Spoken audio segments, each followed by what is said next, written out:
नरेंद्र मोदी जी तुम आगे बढ़ो, हम तुम्हारे साथ हैं। नरेंद्र मोदी जी तुम आगे बढ़ो, हम तुम्हारे साथ हैं। बोलो भारत माता की जय। भ्रष्टाचार की राजनीति नहीं चलेगी और उन्होंने उनके साथी को भी धोखा दिया है, उनको धोखा दिया है। ऐसे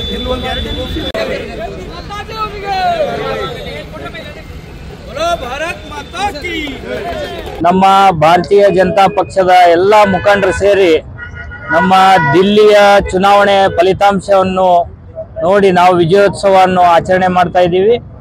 ಈಗಾಗಲೇ ನಮ್ಮ ಜಿಲ್ಲಾ ಅಧ್ಯಕ್ಷರಾಗಿರುವಂತ ಅಶೋಕ್ ಬಗ್ಲಿ ಅವರು ತಮ್ಮನ್ನು ಉದ್ದೇಶಿಸಿ ಮಾತನಾಡಿದ್ದಾರೆ।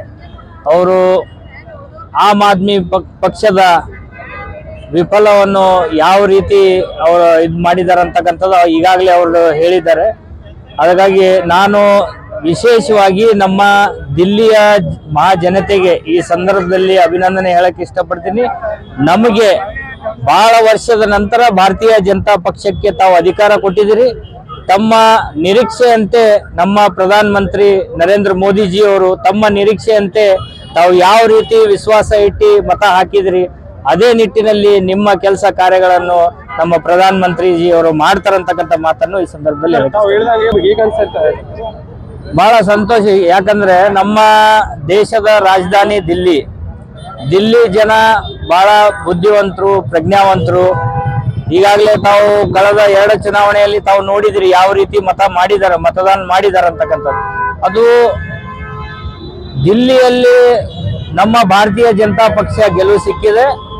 ಈಗೇನು ಇಡೀ ದೇಶದಲ್ಲಿ ನಮ್ಮ ಭಾರತೀಯ ಜನತಾ ಪಕ್ಷ ಮುಂಬರ್ತಕ್ಕಂಥ ದಿನಗಳಲ್ಲಿ ಇಡೀ ದೇಶದಲ್ಲಿ ವಿಜಯ ಪಟಾಕಿ ಹಾರಿಸ್ತಾರಂತಕ್ಕಂಥ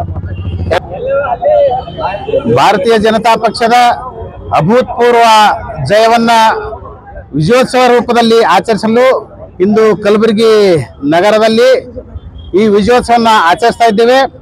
ಮಾನ್ಯ ನರೇಂದ್ರ ಮೋದಿ ಅವರ ನೇತೃತ್ವ ಅವರ ಮಾಡಿರ್ತಕ್ಕಂಥ ಕಾರ್ಯಗಳನ್ನ ದಿಲ್ಲಿಯ ಮತದಾರರು ಅವರನ್ನ ಪ್ರಶಂಸೆ ಮುಖಾಂತರ ಅಭೂತಪೂರ್ವ ಆಗಿರ್ತಕ್ಕಂಥ 70 ಸೀಟುಗಳಲ್ಲಿ 48 ಸೀಟುಗಳನ್ನ ಗೆಲ್ಲಿಸಲಿಕ್ಕೆ ಸಹಾಯ ಮಾಡಿದ್ದಾರೆ।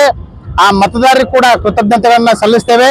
ಅದೇ ರೀತಿ ಭ್ರಷ್ಟಾಚಾರದಲ್ಲಿ ಮುಳುಗಿ ತಾಂಡವವಾಡ್ತಾ ಇರ್ತಕ್ಕಂಥ ಅಲ್ಲಿನ ಮಾಜಿ ಮುಖ್ಯಮಂತ್ರಿ ಸೋತರು, ಅರೆಸ್ಟ್ ಆದರೂ ಜೈಲಿನಲ್ಲಿದ್ರು ಕೂಡ ರಾಜೀನಾಮೆ ಕೊಡ್ಲಾರ್ತಕ್ಕಂಥ ಅರವಿಂದ್ ಕೇಜ್ರಿವಾಲ್ ಹೀನವಾಗಿ 3182 ಮತಗಳ ಅಂತರದಿಂದ ಸೋಲನ್ನು ಕಂಡಿದ್ದಾರೆ। ಅದೇ ರೀತಿಯಾಗಿ ಅಲ್ಲಿನ ಮಾಜಿ ಉಪಮುಖ್ಯಮಂತ್ರಿ ಸಿಸೋಡಿಯಾ ಅವರು ಕೂಡ ಸೋಲನ್ನು ಅನುಭವಿಸಿದ್ದಾರೆ। ಘಟಾನುಘಟಿಗಳು, ಮಂತ್ರಿಗಳು ಎಲ್ಲರೂ ಕೂಡ ಸೋಲನ್ನು ಅನುಭವಿಸಿ ಅಲ್ಲಿ ಕಾರ್ಯಕರ್ತರು, ಅಲ್ಲಿ ಮತದಾರರು ಬಿಜೆಪಿ ಪಕ್ಷದ ನರೇಂದ್ರ ಮೋದಿ ಅವರ ಕೆಲಸ ಕಾರ್ಯಗಳನ್ನ ವೈಖರಿಗಳನ್ನ ನೋಡಿ ಒಂದು ಅಭೂತಪೂರ್ವವಾದ ಜಯವನ್ನ ಬಿಜೆಪಿ ಕೊಟ್ಟಿದ್ದಾರೆ। ಅದಕ್ಕಾಗಿ ನಮ್ಮ ದೇಶದ ಪ್ರಧಾನಮಂತ್ರಿಗಳಿಗೂ ಕೂಡ ಧನ್ಯವಾದ ತಿಳಿಸ್ತೇವೆ। ಹಾಗೆ ಅಲ್ಲಿ ಕೆಲಸ ಮಾಡಿರ್ತಕ್ಕಂಥ ನಮ್ಮ ಪಕ್ಷದ ಕಾರ್ಯಕರ್ತರು ಕೂಡ ಧನ್ಯವಾದ ತಿಳಿಸ್ತೇವೆ। ಅದೇ ರೀತಿ ಇಡೀ ದೇಶ ತುಂಬಾ ಇವತ್ತೇನು ಬಿಜೆಪಿ ಕಾರ್ಯಕರ್ತರು ಇಷ್ಟೊಂದು ಉತ್ಸಾಹದಲ್ಲಿ ಏನು ನಾವು ಮಾಡ್ತಾ ಇದ್ದೀವಿ ವಿಜಯೋತ್ಸವನ್ನ, ಎಲ್ಲರೂ ಕೂಡ ನನ್ನ ಧನ್ಯವಾದಗಳನ್ನು ತಿಳಿಸ್ತೇನೆ ಈ ಸಂದರ್ಭ